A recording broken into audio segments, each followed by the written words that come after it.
What's up, DBs? Coach D Magic here, former D1 defensive back. Let's talk about some one-on-ones. This is from the College Gridiron Showcase.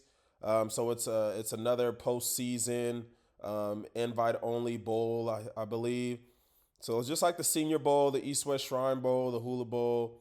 It's another opportunity for players from schools big and small. You'll see SEC, you'll see FCS on this tape to show out in front of scouts. And a lot of these guys do end up getting drafted. Make sure you go grab the DB Mastery Program. We talk about one-on-ones. And one-on-ones, they always say that it's a receiver or it's an offensive drill. It is, but there is ways that we can put ourselves into position to definitely succeed on those. So, you see guys get beat and they're like, oh, well, it's offensive drill. It doesn't matter. Well, if you're going out there and you're locking up in these one-on-ones against a receiver you don't know in front of all these scouts and your tape you're locking up, it definitely matters. So when we're So the main things we're looking for is we're looking for leverage, so where the receiver lines up on the ball, and technique. And if you can just protect leverage and have good technique, you'll be successful. So let's go back to this first play. First play looks like we are inside leverage. Okay, so inside leverage. Look at the DB's feet. I don't like this with our feet. You see how our feet pop? I call this popping our feet. We pop our feet, we don't shoot our hands. Okay, now we're already putting ourselves in a situation where we're gonna have to readjust our feet in order to, continue to play effectively. So that's why I like having some type of plan with our feet. It doesn't always hurt us because the receiver doesn't have the best release. All right, he walks in front of us, does a split release. His numbers stay right in front of us, which is perfect. Thank you, because you definitely helped us out. We shoot a hand. If you shoot a hand and he's going to the and he's working towards the hand, so if we shoot our left and he's working left, all right, you want to retract that one and replace it with the correct offhand. Good job. All right. So retract meaning bring it back. Replace which means shoot the correct offhand. So if he's working to our left, our offhand is our right hand. Boom. Good job here. Now from here, this is where a lot of us struggle from college to the next level is the hands. All right. And my coach always said this. Okay. Once you get a hand on, okay, so you want to go from one hand to no hands here. Get a stab, let it get it down, and now we want to have our focus on the hip. So we want to play with our eyes, feet, and our body now. Okay, so after we get that stab, get the arm down, play with disciplined eyes. This might be a holding. All right, so I think this was a bad route by the receiver. There's a reason why you don't release outside and then try to work back inside on a curl. You see how the receiver says, my bad, pats his chest, my bad. Yeah, that was a horrible route. Horrible route. And I'm usually not like getting on receivers. It's usually about the DBs. But we pop our feet. He helps us out by keeping his chest in front of us. Offhand good, or shoot a hand, correct with the offhand good. We're two handsy here. Get your hands down. Key the hip. All right. I guess this is a win by us. I would say it's a win, but I know the DB's not completely happy about it. So right now we're in the slot, okay?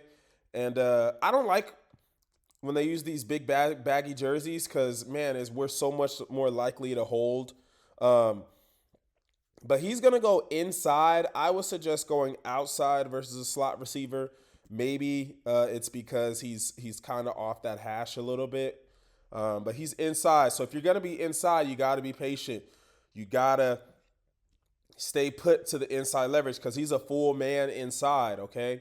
So being a full man inside, they're going to attack our leverage. So they're going to move us to the inside so they can create space to the outside. So just try to stay more patient here because we're already a full man, all right? And then don't try to reach, and we have to reach. This is a reach.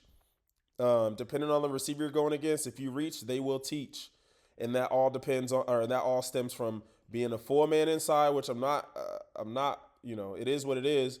I would say be a half man inside, but a full man inside, he's going to move you inside to create more space outside. Now he has the entire route tree. Um, but I do like this here. We get the out route or the corner route, which is exactly the route we want in this situation, because he's working back, to us. He's working back flat. He's not continuing to run by us. So get under and slice that hip. Slice the hip. Get to the new hip, the new inside hip. You see this space between us? We're out of phase, close distance until we can get to that hip. Once we get to that hip, we can get our eyes back. Okay. We never quite get there, and it's a catch. But even though we lose here, all right, and we lose here, it's never over. Great punch to finish. Great punch to finish, all right? Coaches love that. Coaches love that. Even though they don't love all this other stuff, us getting beat, us looking back, great finish. Great finish. That's how you turn a minus to a plus. And I'm assuming the ball is is in the middle of the field. It usually is, and I believe they're working with they should be working with the new hashes as well. Um, so here, all right, throw by, throw by. Let's take a look at the DB's feet. This is actually really good feet. I can't even get mad at that. We stay square, we stay patient. Okay, the only thing I will say is that we're probably too close. I think we're maybe a yard, maybe shorter than a yard away. And the reason why I think we're too close is because if you're close and you don't throw hands, once they get outside of your frame, you have to open up. You see how we can't kick step? We're forced to open the gate. That's why distance is key. Okay, I think he's closer than a yard, but you want to be a yard. So I think where his heels are or where his toes should be, or a yard and a half. It gives us more time to read and move our feet, because I love this. Patient step, staying square. Okay, but when it's time to move, we got to open up. We got to open that gate. We still get a kick step, but it's more of an open. It's more of an open. Okay. And then once you get past 5 yards, like I said, you want to play with your eyes, your feet, and your body. We stick that hand out. Boom. You reach, I teach. Instead of, if we key in the hip, and the reason why he feels like he has to throw a hand is because we didn't get a hand on here because we felt like we lost the release or we didn't control the release. You reach, I teach. If we would just key the hip, all right, once that hip sinks, once that knee sinks, whatever you're looking at sinks, we body inside. He can't really throw us by, but we gave him the weapon that he used to throw us by here. All right, we're going against a tight end type. He's way outside, so we're thinking lateral movement. 6-inch steps to our inside, or 6-inch steps to our outside. Lateral feet, lateral feet, lateral feet. Good steps. Good job staying square. All right. This is just my experience. If you ever get an out route in one-on-ones, it's 9 times out of 10, it's an out and up. Dudes aren't going out there trying to get a shot at the league running 5-yard out routes. I promise you.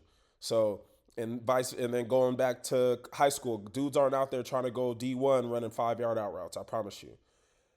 And I want to say it's like 99 out of 100 times it's an out and up. Stay square. We're a full 2 yards inside. You got to stay square because he can still run inside. So we can't just overcompensate to our leverage. But good job protecting our leverage here. Staying lateral, staying on top, staying good eye discipline. All right, out and up. We stay on top. The receiver tries to convert it to like a back shoulder throw. Staying on top. Great play. The easy money, it should have been easy. And again, you got power 5, power 4 guys. So this is a Kansas helmet versus a helmet I don't recognize. I think that's Akron, maybe.